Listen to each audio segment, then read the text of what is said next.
Well, good afternoon and welcome to the Library of Virginia. My name is John Deal. I am an editor and historian here at the library. It's my pleasure to welcome you here today for this talk by Dr. Gregory Wilson. It is James River Closed, the Kepone Disaster and its Legacy. And of course, this coincides with the 50th anniversary of Governor Mills Godwin closing the James River for fishing. Dr. Wilson is Distinguished Professor of History at the University of Akron, specializing in Ohio history as well as labor history and environmental topics. Dr. Wilson is something of a favorite son here at the library. He was one of our first Virginia Humanities Research Fellows back in 2016. He spent a semester here doing what I like to call a deep dive into the manuscript collection to work on this subject, certainly part of which is going into this talk today, and more importantly, into his fine book, Poison Powder, the Kepone Disaster in Virginia and its Legacy. Also on the program today are our co-sponsors, Bill Street, President and CEO of James River Association, and Joe Maroon, who is Executive Director of the Virginia Environmental Endowment. We'll have time for question and answer after the presentations. There will be book signing in the lobby as well after the talk, and if you don't have a copy of the book, I am reliably informed that it is in our Virginia shop. So without further ado, I will turn it over to Bill, who will get us started.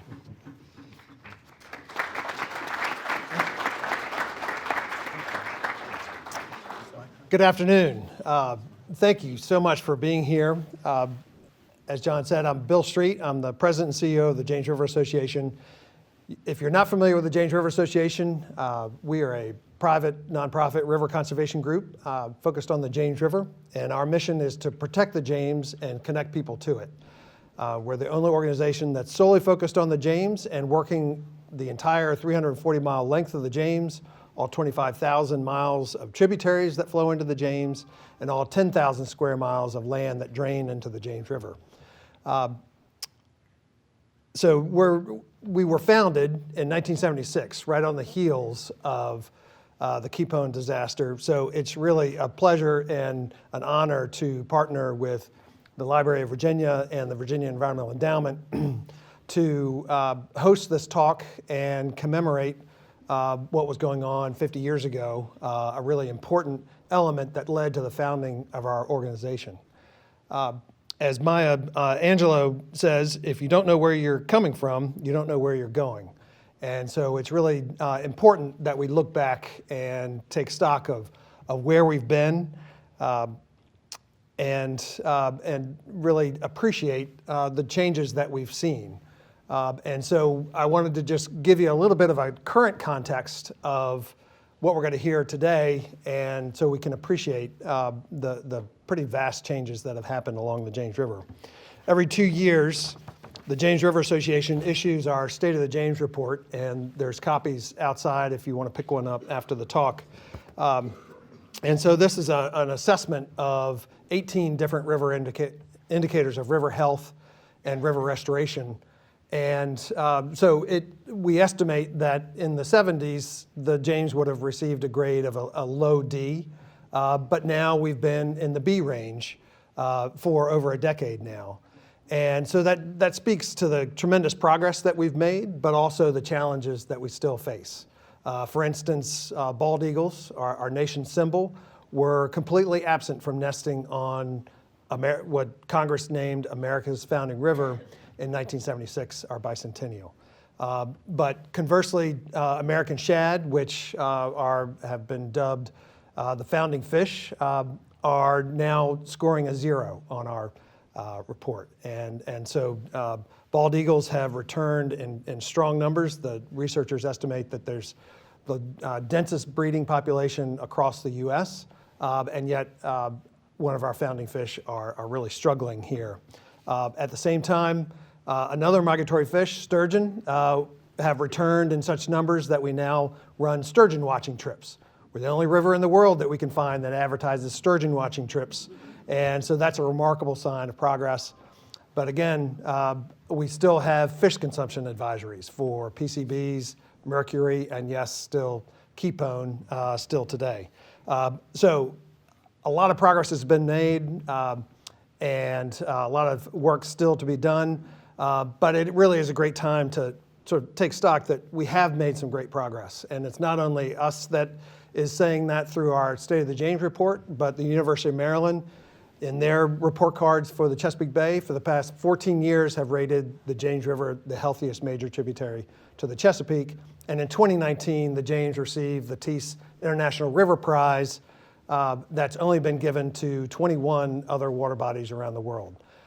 So we can take pride in the progress that we've made, but we still, as I said, have a lot of work to do. So again, thank you all for being here to commemorate what was some of the darkest times of the James, but let's look forward so we can continue to make progress. So thank you.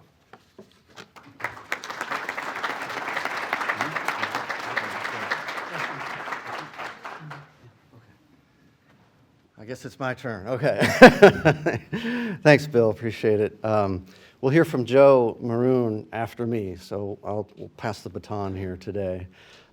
So it's great to be back. As John said, I was here in 2016. It feels like yesterday, but I was happy to be here doing, as John said, a deep dive into the archives that are here, but also many of them in other parts around here and near here. So Bill, thank you for getting this started, getting this today going. And I want to thank Joe as well, Maroon from the VEE, to help us today to support me, support this event. And then, of course, everyone here at the library, John, Ann, and everyone else who made this happen today. So I want to thank them as well. And of course, I want to thank everybody who's here. This is quite a crowd on a Wednesday at noon. So, so I'm glad to see so much interest in this topic. So what I'll do today is just try to give you an overview of the book, essentially. And then, of course, we'll have Q&A later. So if things you want to ask about, I'm certainly open to that, and as Bill and Joe will be as well. So, without further ado, let's see if we can make this thing work here. There we go. All right, so it was 50 years ago, on December 17th, 1975, that Virginia's Governor Mills Godwin stepped to the microphone in front of a crowd of reporters, and he announced his support for a Virginia Health Department order to close the James River to fishing and to shellfish harvesting from the Richmond Fall Line down to the Chesapeake Bay. The reason? Contamination by Kepone, the brand name of the pesticide known as chlordecone around the world. And in his statement, the governor reassured Virginians that this was, quote, a precautionary measure, only in effect until we are satisfied that there is no hazard to public health, end quote. Here's an image of that order that I was able to locate in the archives here. So, now this order that was given was followed in order to close the company in Hopewell, Virginia, Life Science Products. That was in July of 1975. That was the facility that manufactured Kepone under contract from a much larger chemical company in Hopewell, Allied Chemical. Health department officials had forced Life Science to close after discovering workers there suffering from Kepone poisoning, shakes, tremors, other ailments as well. And then Virginia then, in 1975, found itself in an environmental disaster, the effects of which are still present 50 years later. So in the book, Poison Powder, which is available for sale, I've heard, here and at bookstores, wherever you can find it.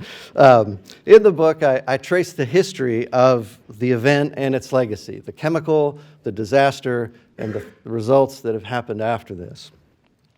And I used a lot of sources, as I mentioned here, in many of the collections here at the library. I also did a number of oral history interviews, and it was very good that I was here in Richmond because there's so many people who I was able to connect to and reach out who contributed their story to the book. And so there's a lot of oral history in the book as well. I was able to do that, as John mentioned, as a fellow from the Virginia Humanities. I was here. I did a lot of work also. It was then the Virginia Historical Society, which also helped support me as well. So I want to thank them too. I also used other archives as well. The Bateman papers at William & Mary were especially helpful as well, among many others in my endeavors. So all of those sources show that Kepone disaster clearly has left its mark, not just on Virginia, and not just on the James River, but as it turns out, other parts of the world as well. So what is Kepone exactly? So Kepone is, as I said, the brand name of chlordecone. Chlordecone is a powdery white pesticide. Allied patented that in 1952 and began production in 1958. Some Kepone was used for bait in ant and roach, or ant traps, roach traps like this, but most of chlordecone was shipped elsewhere for use on two insects. One is the Colorado potato beetle, the other is the banana root borer or banana weevil, both of which are destructive to two major crops right around the world, potatoes and bananas. So records from Allied showed that, and government agencies as well, showed that laboratory tests that were done when Kepone was patented back in the 1950s and into the 1960s clearly indicated that chlordecone was an endocrine disruptor, likely a carcinogen, causing problems with the liver, with the eyes, reproductive system. Further testing after the disaster and since has confirmed all of these findings. Allied manufactured Kepone in several locations. Its facility in Hopewell, but it also it produced that from 1966 to 1974, but Allied also contracted out the production of Kepone to other companies, one of which was Life Science Products, and that contract began with them in 1974. So this is an image of that facility. Owning and operating Life Science were two former Allied executives, William Moore and Virgil Huntofta. At different points, both men were responsible for Kepone production while they worked at Allied. In 16 months that Life Science existed, right, 74 to the summer of 75, Life Science manufactured about 1.7 to 1.8 million pounds of chlordecone or Kepone, which is more than Allied made in Hopewell when it produced it for 8 years. At its peak in 1975, this small facility, which again basically was a gas station, right, that they converted, you can see that. That small facility produced somewhere around 6,000 pounds of Kepone per day, running 24 hours, 7 days a week. Now, the facility certainly earned its nickname as, quote, the flour factory. Inside Life Science, in the production area, Kepone powder filled the air, covered the equipment, the floor, all over that area in production. For months in 1974, powder left the plant and blew across the road into nearby businesses and nearby homes. Workers who were producing it did not use protective equipment on a regular basis, if at all. They breathed it in, they handled it with their bare hands. Some of the men exhibited what became known as the Kepone shakes, as I mentioned, uncontrollable tremors, along with headaches and other ailments as well. Now, the contamination, though, extended beyond the Life Science facility, extended into the waterways, which brings us here, I think, today.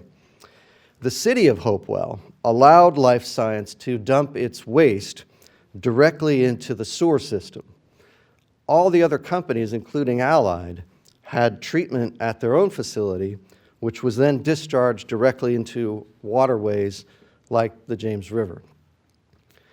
The very first discharges from Life Science caused the sewage digesters, I hope you haven't had lunch yet, the sewage digesters to malfunction as they were unable to handle the Kepone waste inside the water. Life Science also produced excess waste beyond what it was saying it was discharging into the sewer system. And that excess waste was dumped at various locations in and around Hopewell. For example, workers dumped it directly into the sewer drains. They dumped it into nearby pits in the ground. And then in some cases, they had truckloads of liquid waste and drove it to the landfill and dumped it there as well. Much of that liquid, or probably all of it, I would imagine, eventually found its way into the James River.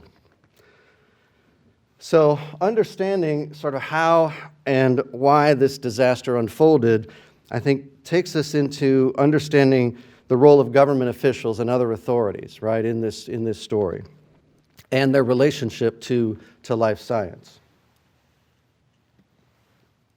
So records show, archival records, but also I was able to get into the Richmond Times-Dispatch, which was super helpful, right, to look at all the old newspapers.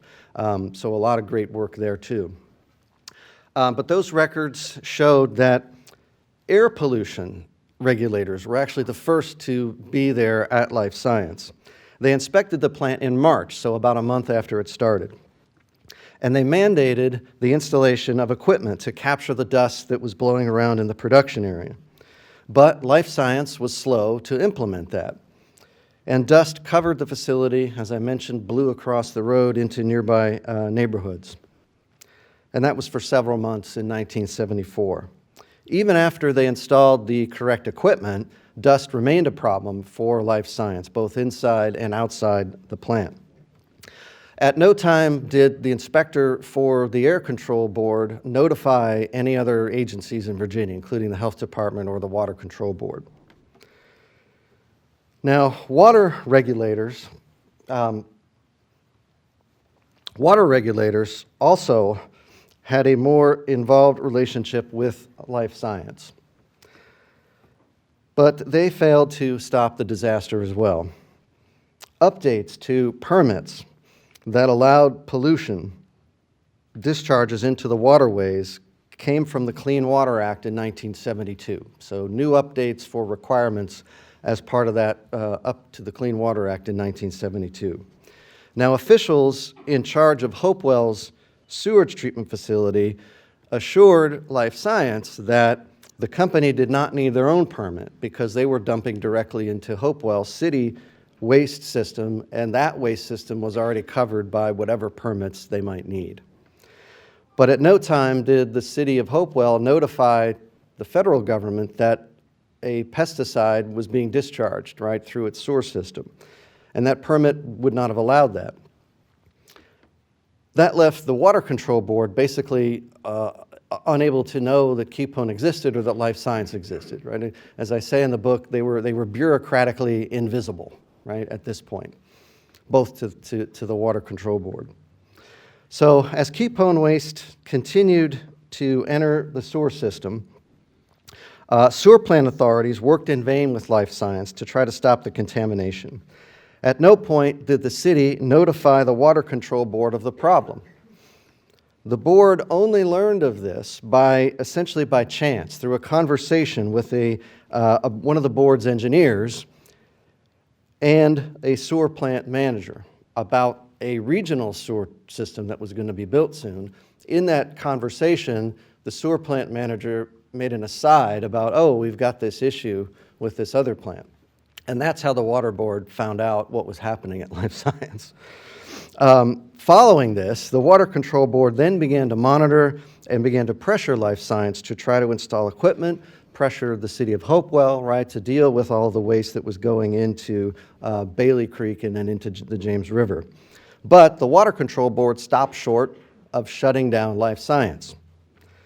And thousands of gallons of Kepone waste continued to find its way into the James River.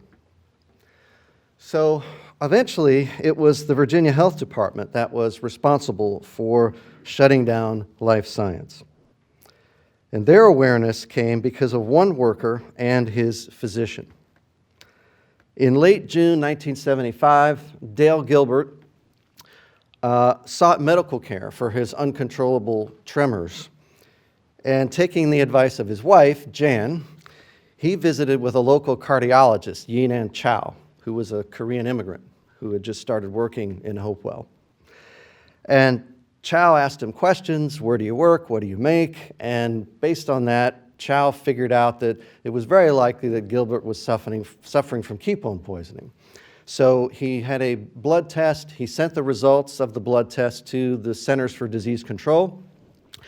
And when the CDC called the doctor back, they were shocked. They expressed concern that surely the sample that he sent must have been contaminated because the rates of Kepone in the blood were so high, right? It couldn't be possible that a human being could have that much Kepone in them. But Chow assured him they were not. So immediately, they sent Gilbert to the Medical College of Virginia, MCV, for more testing and treatment. And then at that point also, the CDC contacted the Virginia Health Department. Dr. Robert Jackson, okay, at the health department received that call, and then he contacted Life Science and requested to go visit them. Jackson, like many others, had never heard of Kepone, right? This was something that had been off the radar until now. So Jackson arranged a visit. This was in July of 1975. And he wanted to see the production area. He also wanted to do medical exams of the workers to see if anybody else was suffering in the way Mr. Gilbert was. So when he got there, he quickly determined that many of the men indeed were suffering from Kepone poisoning, and he had them sent immediately to MCV for testing and treatment. And then when Jackson visited the plant, he recalled that, quote, he waded through puddles of Kepone-contaminated water in a makeshift factory filled with Kepone-caked machinery, end quote. The dust in the drying room, he said, quote, was quite thick, and the workers he saw confirmed that they, quote, very seldom used any kind of protection. Jackson then returned to Life Science the next day with an order from the health department and met with Huntofta. Huntofta agreed to close Life Science before the health department forced them to do so. So now at this point, various federal agencies joined with the health department in Virginia to do further investigations. Out of 149 workers, 29 of them were hospitalized. Then on December 16th, the Environmental Protection Agency, there's the band. Whoops, let me back up one more. The Environmental Protection Agency published its report showing widespread Kepone contamination in the soils surrounding Life Science, sediments in Bailey Creek, or Bailey's Creek as it's usually called, and sediments and in the marine life of the James River. And the next day, the 17th, is when Governor Godwin issued his order to close the river for fishing and harvesting of shellfish. So Kepone made news throughout 1976 as politicians conducted hearings, as regulators pursued investigations into the causes of and the remedies for the contamination and the occupational hazard as well. And both civil and criminal litigation moved forward at that point. Poisoned workers filed lawsuits, civil lawsuits in court against Allied. Various individuals and companies in the seafood industry, of course, also filed lawsuits against Allied, Life Science as well. The fishing ban, of course, decimated, right, the seafood industry on the James. Surprising evidence emerged that allowed the federal government to turn their attention not to Life Science, but to Allied, right? Allied, of course, was the big fish, right, in the pond. Life Science, when it shut down, was bankrupt. So if Allied could be shown to be responsible in part for what was happening, then, right, prosecutors felt they might have a case where they could get restitution. Finding the evidence, though, was tricky until a couple of things happened. The Water Control Board, as it turned out, had a frozen fish library which contained fish drawn from the James in the early 1970s, in other words, before life science existed. And it turns out that when tested, those fish indeed showed Kepone in their bodies, in the flesh and other parts. So, in addition to that, federal prosecutors came upon documents that showed Virgil Huntofta and other executives of Allied, when they were in Hopewell and worked there, that those executives had violated federal environmental laws when they authorized the dumping of Kepone waste from Allied into the James River. So armed with that evidence, in May of '76, a grand jury handed down sweeping criminal indictments against Allied, against Huntofta, against Moore, against Life Science, and against the city of Hopewell as well. So there's a legal part, right, of the story in addition to the environmental one.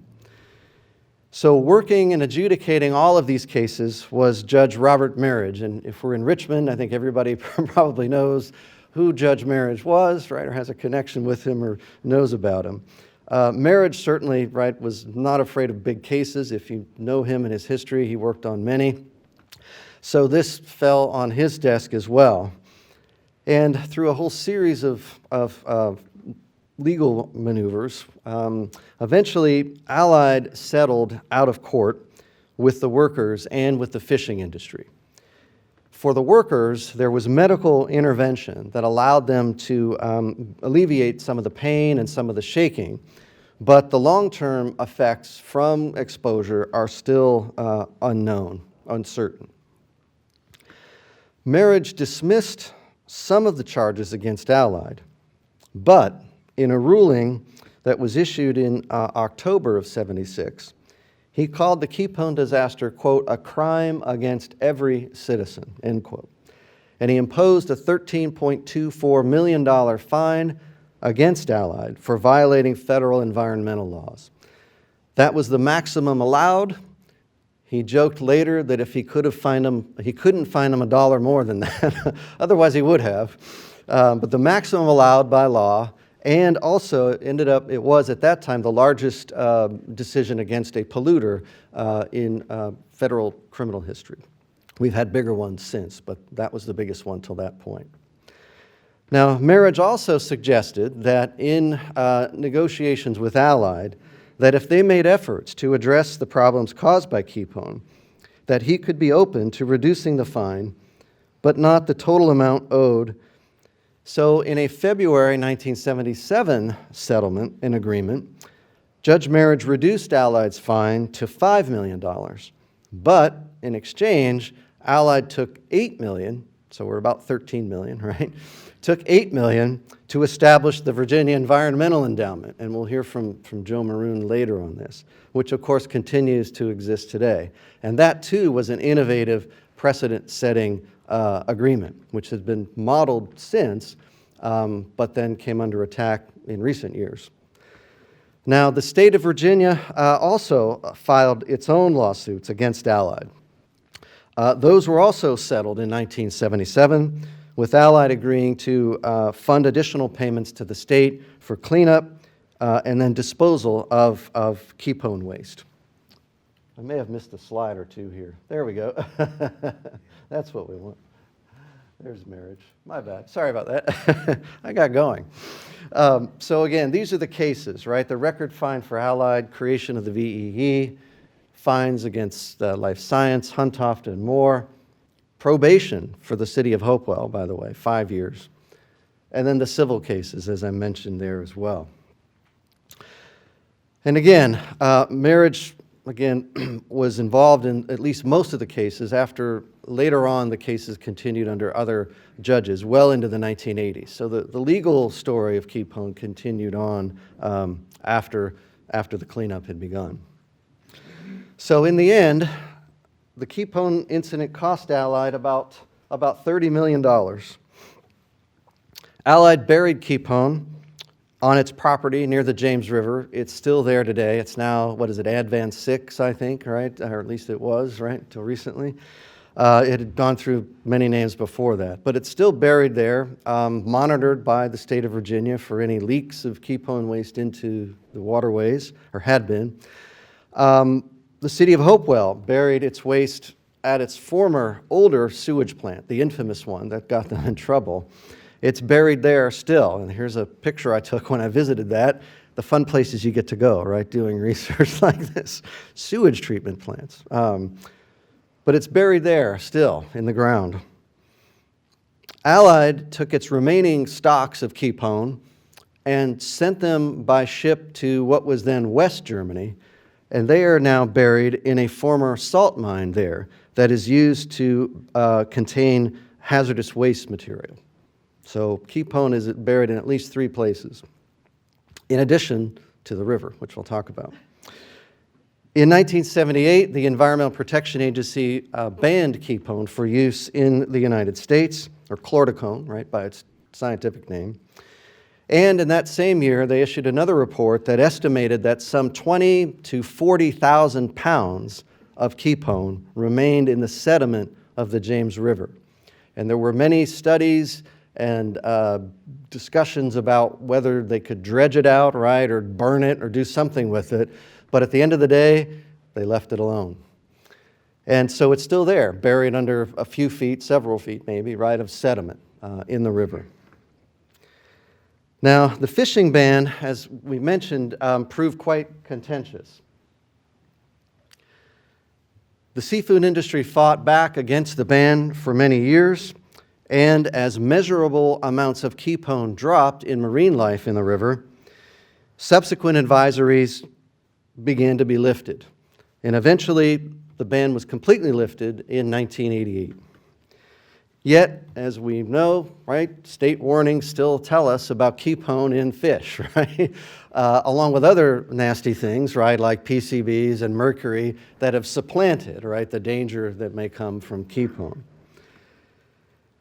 So the Kepone disaster helped spur a number of different pieces of federal and state legislation. In March 1976, Virginia approved the Toxic Substances Information Act. And then in October that year, President Gerald Ford signed the Toxic Substances Control Act, 1976, as well. At the Occupational Safety and Health Administration, OSHA, they refocused their attention following Kepone, not just on worker safety, but also on worker health. And they issued new guidelines that Virginia and other states were bound to follow in 1977.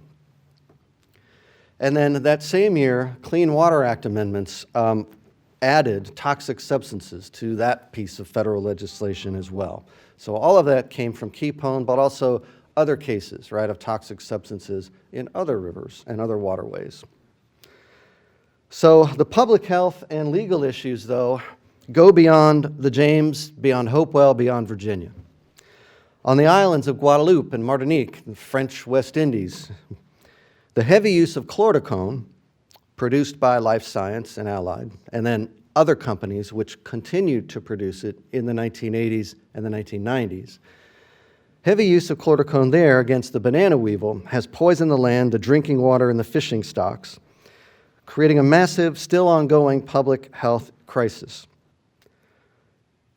Cancer rates are high, incidence of reproductive issues, low birth weights, among many other medical issues happening now. And the French government has issued a plan, as it's a picture of that here as well, to deal with this. So the Hopewell case and then the experience here in the Caribbean prompted the United Nations to ban chlordecone in 2009 under the provisions of the Stockholm Convention dealing with persistent organic pollutants, or POPs.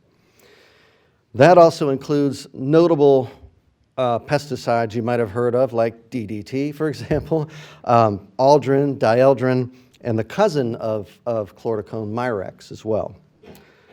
Following the chemical relations, kind of wrap up here. So following all of these relations, right, that I tried to do in the book, and the residues of Kepone, both past and present, brings us into a longer, I think more complex story than one case study from Hopewell, something I didn't quite expect when I started the book, but following all the trails where they led. Bringing toxic substances under control is what we might call, or is called commonly, a wicked problem, right? One that is complex, interconnected, and has no easy solution. With updated regulations, nonprofit groups like the James River Association, the VEE, and many others, citizens, scientists, you name it, progress certainly has been made, as Bill indicated right at the beginning, on identifying, monitoring, and trying to eliminate toxic substances. And the James is certainly cleaner, right, than it was in 1976, all to the good and healthier. But, as Bill also indicated, right, political winds can shift. Complacency can set in. Toxic substances remain a critical issue for us and our planet. Kepone's past and present, I think, remind us that we need to be diligent. And toxic substances continue to make an impact on our environment and our health. So thank you.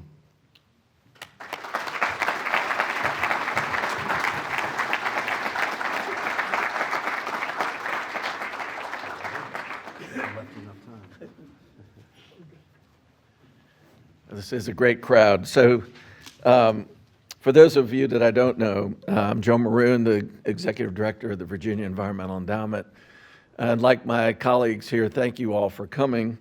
You just heard the tragic story of Kepone that was so well told by Dr. Wilson, and I highly commend his book to you if you haven't already picked up a copy of it. Greg grew up in Newport News, as he mentioned, and of all the places in the world where he could be teaching, he's teaching at the University of Akron in Ohio. That's where I grew up, in Akron, Ohio.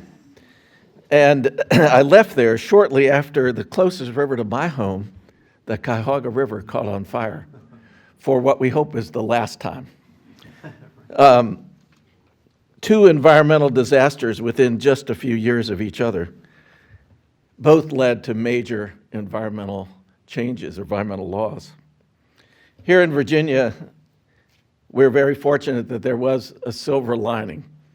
The silver lining is in the story of Kepone is the organization that I work for, the Virginia Environmental Endowment, which, as Greg mentioned, was founded out of the settlement of a pollution case in 1977. Basically, Judge Marriage told the company representatives, we could send that fine up to Washington, D.C., never to be seen again. Or you could come up with a way that would help the people and the environment of Virginia that you harmed.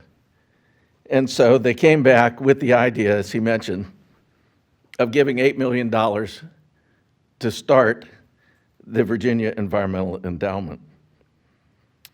He also, Greg had also mentioned it was the largest fine under the Clean Water Act, $13 million. In today's dollars, that would be $75 million that they would have been fined.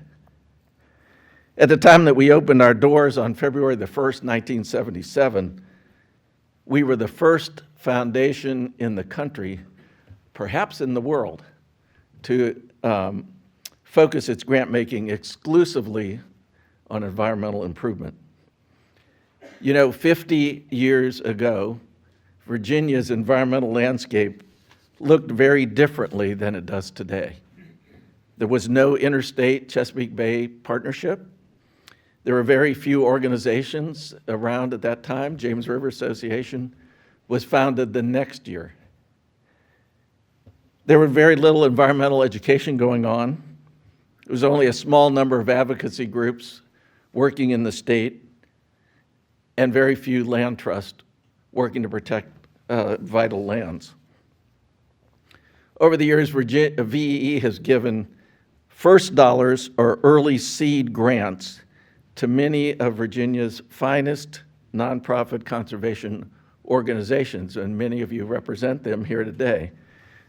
Organizations like the James River Association, Southern Environmental Law Center, Virginia Conservation Network, Virginia's United Land Trust, the Elizabeth River Project, and the Virginia Office of the Chesapeake Bay Foundation, just to name a few.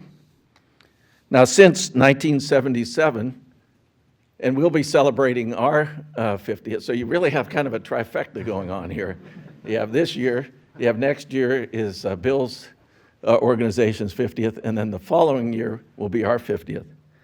So since 1977, VEE has made over 1,500 grants, totaling over $55 million to improve local rivers and streams, help to restore the Chesapeake Bay, advance land conservation, enhance environmental literacy, and help to respond to changing climate conditions and emerging concerns.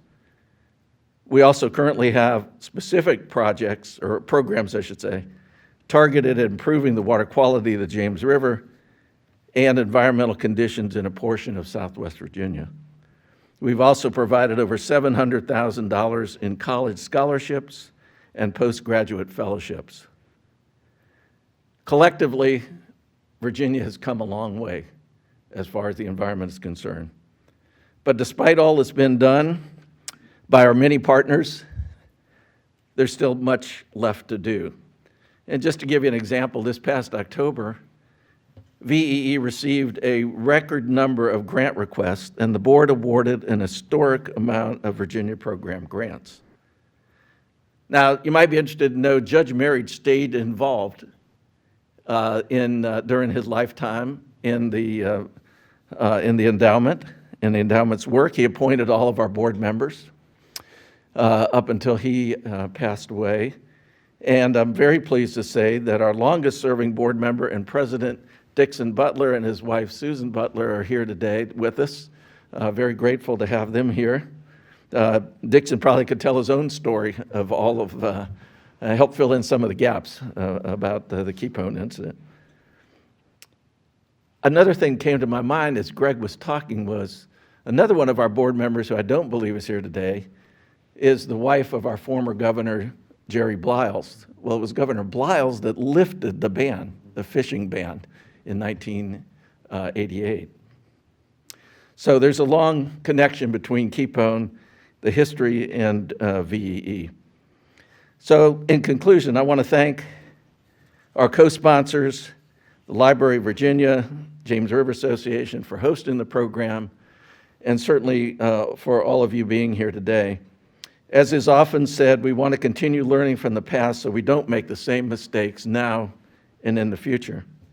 If you're interested in learning more about the endowment or how you might donate to our grant making, you may wish to check out our website, www.vee.org. So I think it's time for questions. Let me turn it back over to John. Thank you.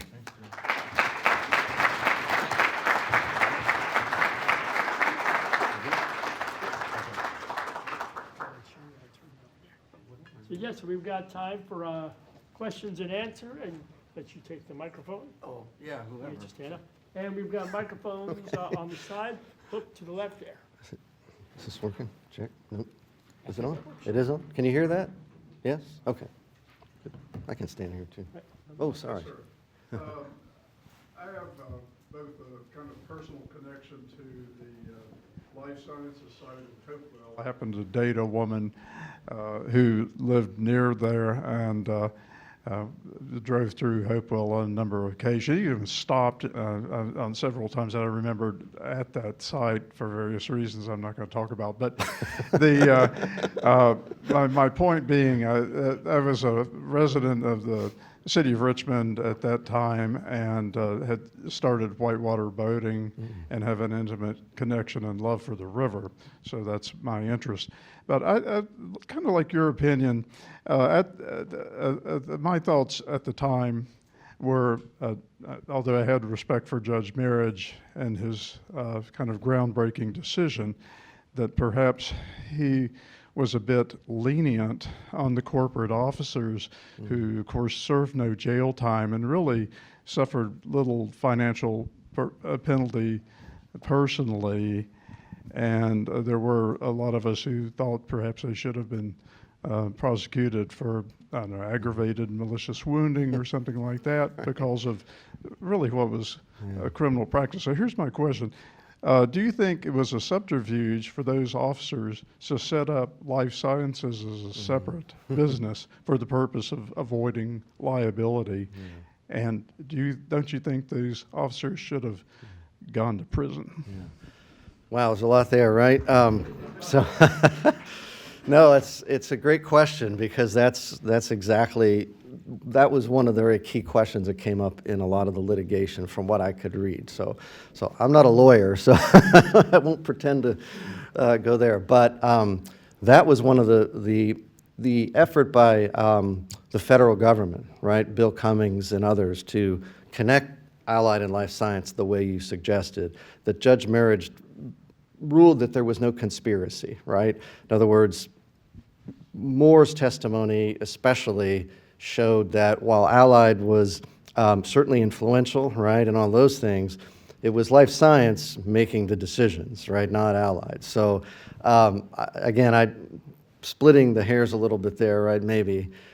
So that was part of that legal pathway, right? So they determined, and that of course made the Allied lawyers very happy, because Allied was arguing the exact opposite of what you suggested, that they felt Marriage was singling them out and being too harsh on them, right?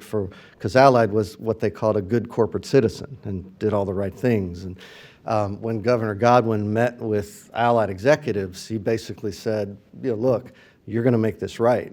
And so that was part of that discussion as well. And yeah, I mean, I think there's, the thing about is Huntoft and Moore were fined, but they had to pay that back, right? But they didn't face criminal liability. So the corporations did, so it sort of protected them.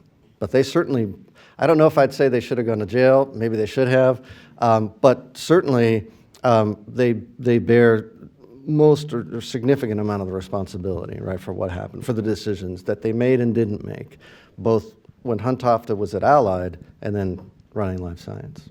So, yeah. More questions? Oh, over here. Oh, here. Also a resident of Hopewell. My main question was just asked as the first question. A follow-up question I have is geographical dispersion. Have you found in your research any study that looked at how far concentrations meaningfully went upstream and how far the concentrations went downstream? Has anybody looked at sediments and seen where those sediments show no effects?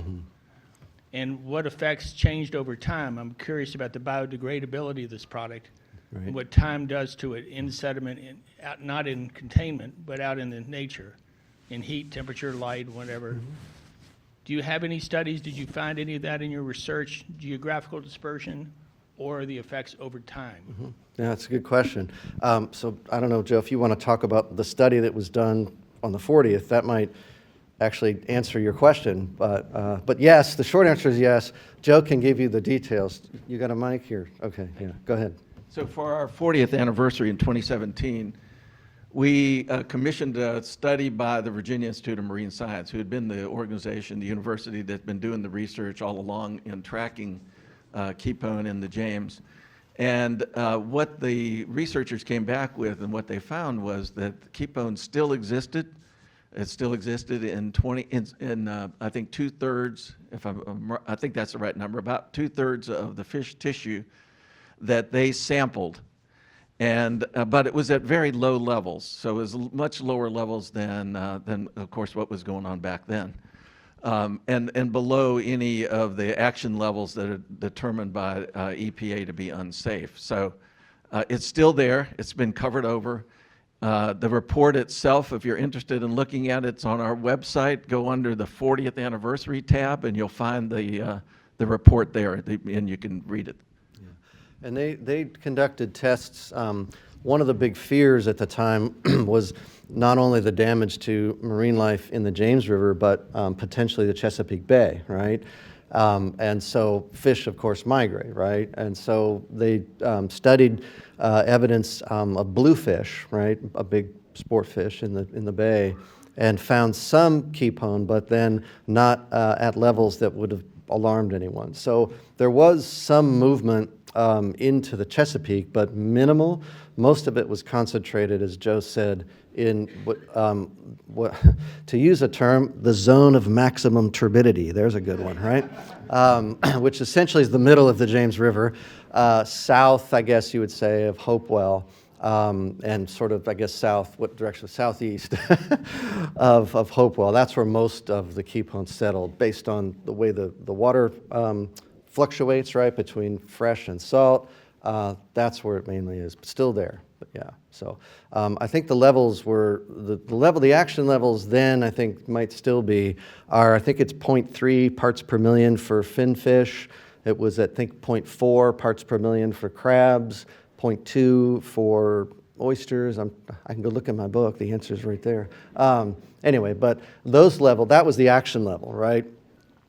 When the EPA report came out, the first one, the levels were significantly above that. That's what prompted Godwin to say, we need to shut the river down till we know more.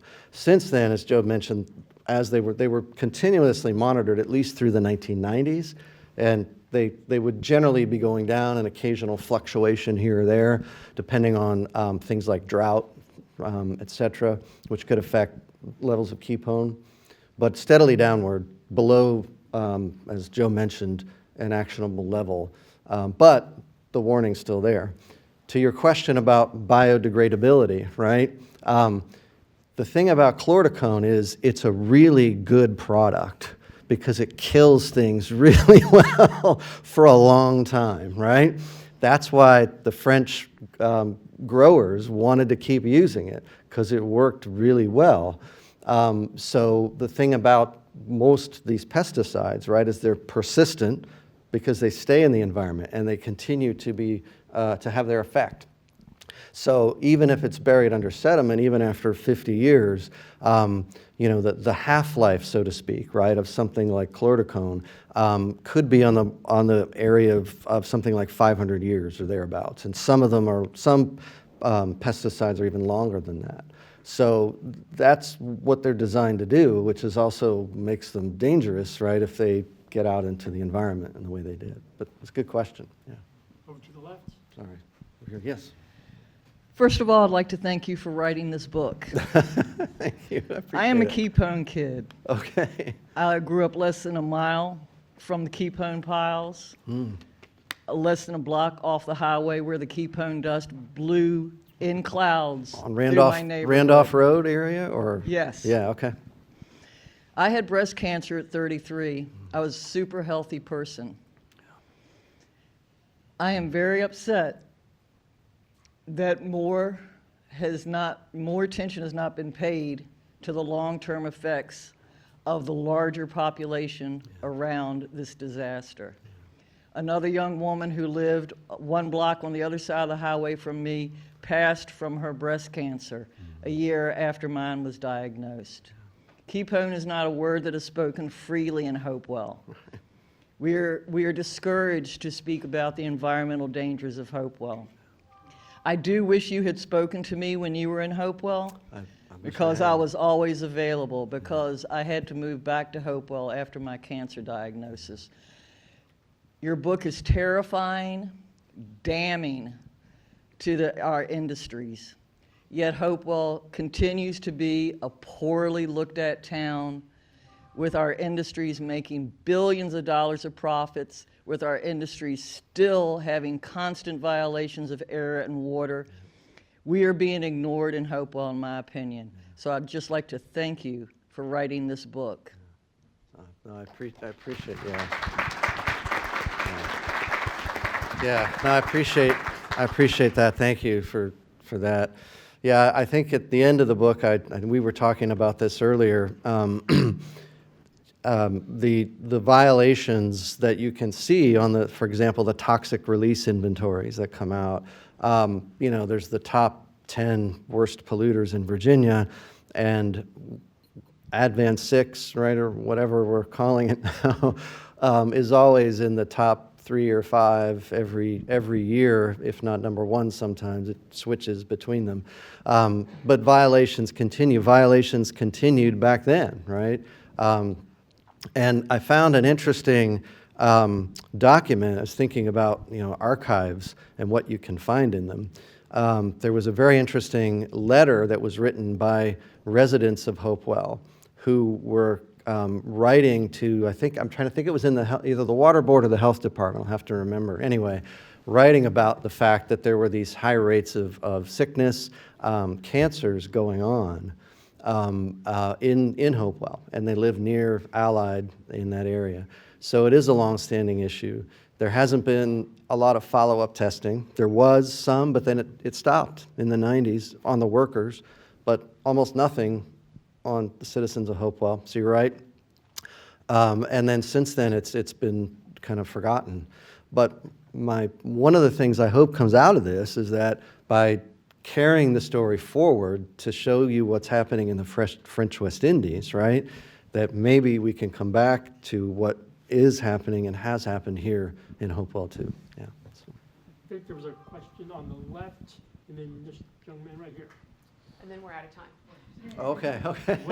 Well, I can hang out a little, so if you want to talk you more. have a book signing. Well, I got a book signing apparently. So my manager here is telling me I got.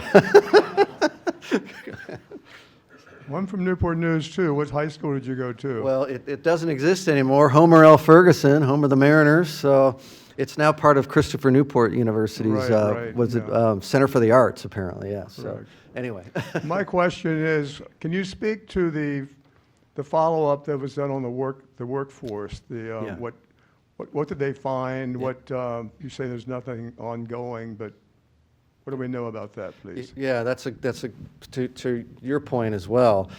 So again, 29 workers were hospitalized that had the most obvious and worst symptoms. So they were treated with a cholesterol drug to basically bind to the ketone in their bodies and remove it. So that's the good news, right? They were able to do that. And so a lot of the ketone that they found in them originally was able to leave naturally with the help of the drug. So in terms of measurable presence of ketone in the body, that's where the story went with those that ended up in the hospital. We don't really know the ones that weren't hospitalized. There was some follow-up in 1995, the 20th anniversary, but contacting the workers was difficult. They contacted several. They did tests, but they didn't see any symptoms, obvious symptoms. So cancer had not shown up among the workers at that point. Again, as you know, right, when you're thinking about cancer and toxic substances, it's not always immediate, right? It's not always obvious that it's this thing. It could be any number of things. So proving it can often prove difficult, even if you're testing. So, but after 95, nothing, like we were saying, no further testing happened among the workers that were poisoned. I interviewed 3 of them who I was able to get a hold of when I was here, and 2 of them have since died, both one of cancer and the other of other diseases, but associated with poisoning. So, you know, that's all I can say kind of definitively. But again, talking about what's happening in the Caribbean shows you, right, on terms of what can happen when you're exposed to chlordecone or other pesticides like this, is that, you know, it's an endocrine disruptor, right? It affects your reproductive organs. It causes the tremors, headaches. It can cause cancer, right? Again, all of those things, or if you read all about it, that's what it'll say. So we haven't done recent follow-up. A lot of the workers now would probably be, what, in their 70s, I guess, roughly, if they're still alive, 70s, roughly. They were all roughly in their 20s when they worked there. But yeah, it would certainly be worthwhile to do some follow-ups now, 50 years later, right, to see what has happened in terms of cancer especially. That was the main fear in 1975, 76, was the cancer, because that's when cancer was getting a lot of attention, right, a lot of work's being done about it. But follow-up to that has not been done since the mid-90s. So, does that answer your question? Yeah. Okay. Well, I'm afraid we're going to have to bring the formal program to a close. Thank you all for coming out this afternoon, and I want to give, again, thanks to Greg and Joe and Bill for all of their excellent work, and we'll give them another round of applause.